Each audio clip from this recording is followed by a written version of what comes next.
En aquest capítol ens acompanya en Roger Vancells per explicar-nos alguns detalls interessants sobre l'energia solar fotovoltaica.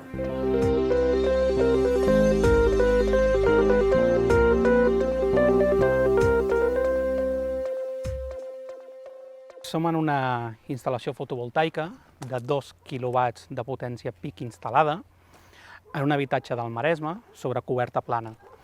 Això vol dir que tenim els mòduls fotovoltaics que els tenim inclinats sobre l'horitzontal per poder aconseguir el màxim possible la perpendicularitat dels rajos del sol durant l'estiu. Són 2 kW, són en total dues línies de 4 mòduls fotovoltaics de 250 watts cadascun, 250 per 8 serien els 2 kW, i en aquest cas són monocristal·lins. Llavors tenim les dues línies, que les tenim separades justament des de la vertical de la part superior del mòdul fins la vertical de la part inferior del mòdul. En aquest cas s'ha posat d'aquesta manera per evitar les ombres que poden fer-se durant les èpoques d'hivern, que és quan el sol va més baix. Quan el sol va més baix, impacta contra el mòdul i per tant provoca una ombra a la part posterior.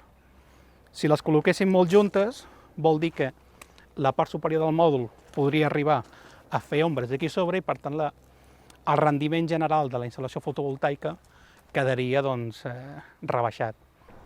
Dels mòduls fotovoltaics hem de destacar que els tenim inclinats entre 35 i 40 graus, bàsicament perquè volem més captar l'energia durant l'època d'estiu. El que sempre comentem és si nosaltres tenim una instal·lació per fer aigua calenta, una solar tèrmica, col·locar-la de 35 graus pot arribar a donar problemes durant èpoques d'estiu, bàsicament perquè s'agafa molta calor. I com que és un sistema que és antagònic, quan més fred fa, més aigua calenta necessites, a l'hivern el rendiment és inferior.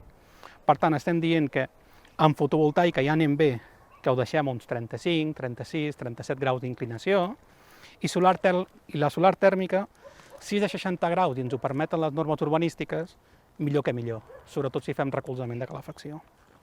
En aquest cas tenim les dues línies, en què cada mòdul fotovoltaic, per la part de darrere, tenim la caixa de control, en què surten els dos cablejats, el positiu i el negatiu, donat que el mòdul fotovoltaic genera l'energia en tensió contínua. En aquest cas, en aquesta instal·lació, hem connectat tots els aparells en sèrie, de manera que el positiu i el negatiu es van connectant entre ells, i al final de la sèrie i al final de l'altra surt el negatiu i el positiu, que anem a buscar la baixada cap on està l'inversor centralitzat i, per tant, fem les entrades. La potència contractada en un habitatge no té per què coincidir amb la potència instal·lada de fotovoltaica.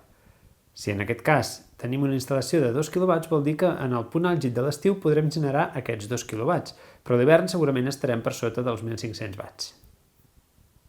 Si, per exemple, posem en marxa la rentadora i el rentaplats, potser necessitem 4.000 watts.